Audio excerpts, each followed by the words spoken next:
আসসালামু আলাইকুম, স্বাগতম জানাচ্ছি আমাইরাস রেসিপিতে। আজকের পর্বে থাকছে আপনাদের জন্য চিকেন রোস্ট রেসিপি। এটা ছিল আমার একটা রিকোয়েস্টের রেসিপি। এক আপু রিকোয়েস্ট করেছিলেন আমি যেন চিকেন রোস্ট রেসিপি দেখাই, তাই আপনাদের জন্য নিয়ে আসছি আজকের এই রেসিপি। খুব সহজভাবে নিয়ে এসেছি, আশা করছি আপনাদের সবার ভালো লাগবে। চলুন তাহলে ঝটপট দেখে নিই। প্রথমে আমি নিয়েছি এখানে 8 পিস মুরগির মাংস। এখানে দিয়ে দিচ্ছি 1 চা চামচ লবণ দিয়ে খুব ভালোভাবে মুরগির মাংসের মধ্যে এপাশ ওপাশ মেখে নেব, যেন কোথাও ফাঁকা না থাকে।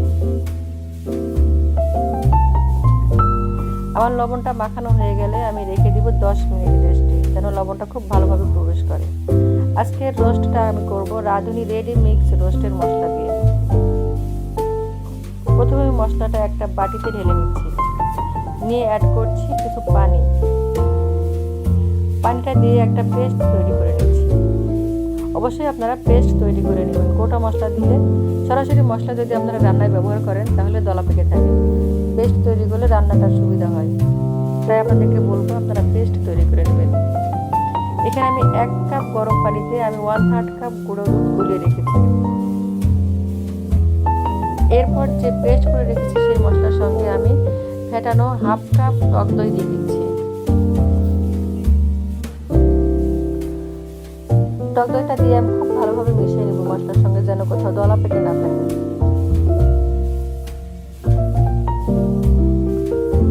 আমার মেশানো হয়ে গিয়েছে, এবার আমি চলে যাচ্ছি মূল রান্নায়। প্রথমে চুলায় একটা কড়াই বসিয়ে নিচ্ছি। এখানে দিয়ে দিচ্ছি 1/2 কাপ পেঁয়াজ কুচি। পেঁয়াজটা দিয়ে চুলার জাল মিডিয়াম রেখে কন্টিনিউ নাড়তে হবে, যেন পুড়ে না যায়। নাড়াচাড়া বন্ধ করা যাবে না, তাহলে পেঁয়াজ এক সাইড পুড়ে যাবে আর এক সাইড কাঁচা থাকবে, বেরেস্তা ভালো লাগবে না। এখন আমি চুলার জালটা অফ করে দিয়ে সমস্ত বেরেস্তা আমি উঠিয়ে নিব। কোনো অবস্থাতে যেন কড়াইয়ে কোনো বেরেস্তা না থাকে। এখন আমি সেই আগে থেকে ম্যারিনেট করে রাখা মাংস ভেজে নিচ্ছি।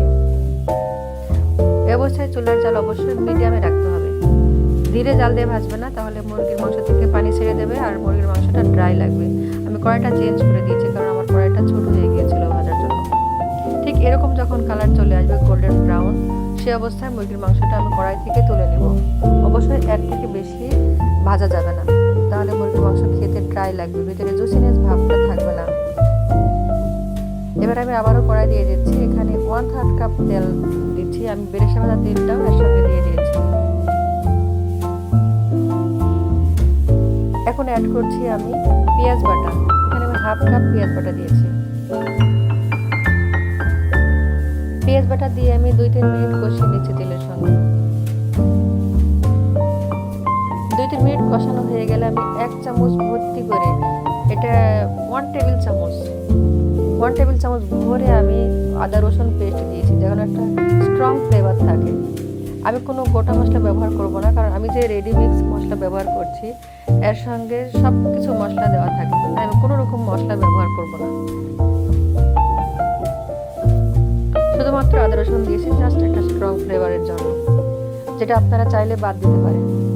এবার আমি দিয়ে দিচ্ছি আগে থেকে পেস্ট করে রাখা রাঁধুনি রেডি মিক্স মশলা। এটা দিয়ে খুব ভালোভাবে কষিয়ে নিচ্ছি। যখন উপরে তেল ভেসে আসবে এ পর্যায়ে আমি অ্যাড করব স্বাদ মতো লবণ। লবণটা অ্যাড করে আমি আরও 3 থেকে 4 মিনিট কষিয়ে নিচ্ছি।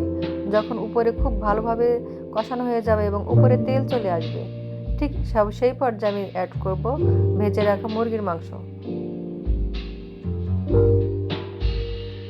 এক এক করে আমি সবগুলো মুরগির মাংস দিয়ে দিচ্ছি।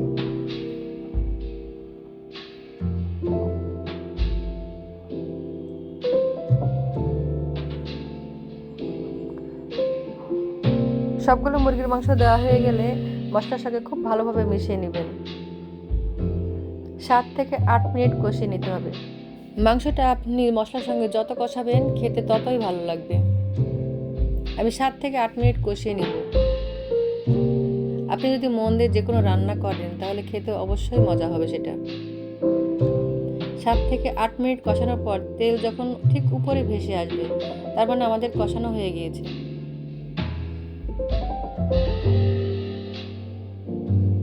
আমাদের তেল যখন উপরে চলে আসবে সেই অবস্থায় আমি অ্যাড করব গুঁড়ো দুধ। আমাদের মশলায় কিন্তু উপরে তেল ভেসে চলে আসছে। এখন আমি দিয়ে দিচ্ছি সেই গুলিয়ে রাখা গুঁড়ো দুধ। গুঁড়ো দুধটা অবশ্যই গরম করে নিতে হবে, গরম অবস্থায় দিবেন, তাহলে দুধটা কেটে যাবে না।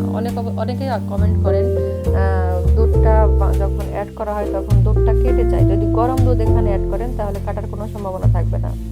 আমি 7 থেকে 8 মিনিট রান্না করে নেব। নেওয়ার পর একটু নেড়ে চেড়ে দেবো। আমাদের মাংস কিন্তু 80% সিদ্ধ হয়েছে কষাতেই। আমি 7-8 মিনিট কষিয়েছি, তখনই কিন্তু মাংস আমার অলরেডি সিদ্ধ হয়ে এসেছে। 7 থেকে 8 মিনিট রান্না করার পর আমি দিয়ে দিচ্ছি 1 মুঠ বেরেস্তা। বেরেস্তাটা দিয়ে খুব ভালোভাবে মিশিয়ে নিচ্ছি। মিশানো হয়ে গেলে 3-4 মিনিট জাল দেওয়ার পর আমি অ্যাড করব ঘি।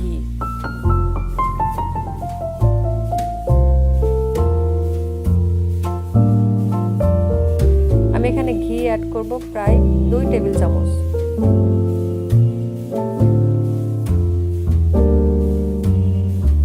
অনেকে কেওড়া জল, গোলাপ জল দেন, আমি এখানে দিই না, কারণ আমার কেওড়া জল, গোলাপ জলটা এই রেডি মশলার সঙ্গে আমার ভালো লাগে না। আপনারা চাইলে অ্যাড করতে পারেন। দিয়ে দিচ্ছি কাঁচামরিচ 4-5টা। আমি এখানে চিনি অ্যাড করছি না, কারণ মশলার সঙ্গে চিনিটাও দেওয়া থাকে। আমার রান্না হয়ে গিয়েছে। কোনো প্রকার ঝামেলা ছাড়াই রেডি মিক্স মশলা দিয়ে খুব সহজেই এই রোস্টটা রান্না হয়ে যায় এবং খেতেও অসম্ভব মজার হয়। আপনার বাসায় যদি হঠাৎ মেহমান চলে আসে আর আপনি যদি চিকেন রোস্ট তৈরি করে নিতে চান, কোনো রকম ঝামেলা ছাড়া খুব সহজেই রেডি মিক্স মশলা দিয়ে এই চিকেন রোস্ট তৈরি করে নিতে পারবেন। অসম্ভব মজার হয় খেতে, কোনো রকম ঝামেলা ছাড়াই তৈরি করা যায়। আশা করছি আজকের ভিডিওটা আপনাদের ভালো লেগেছে। যদি ভালো লেগে থাকে তাহলে প্লিজ লাইক, কমেন্ট এবং শেয়ার করতে ভুলবেন না। আর সাবস্ক্রাইব করে আমাকে সামনে নিয়ে যেতে সহযোগিতা করবেন। আর সাবস্ক্রাইব করে রাখবেন, তাহলে কি হবে, আমি যে ভিডিওটা করব সাথে সাথে আপনার নোটিফিকেশনে চলে যাবে। আর মজার মজার রান্না করে আপনার পরিবারকে প্রতিদিন সারপ্রাইজ দিবেন।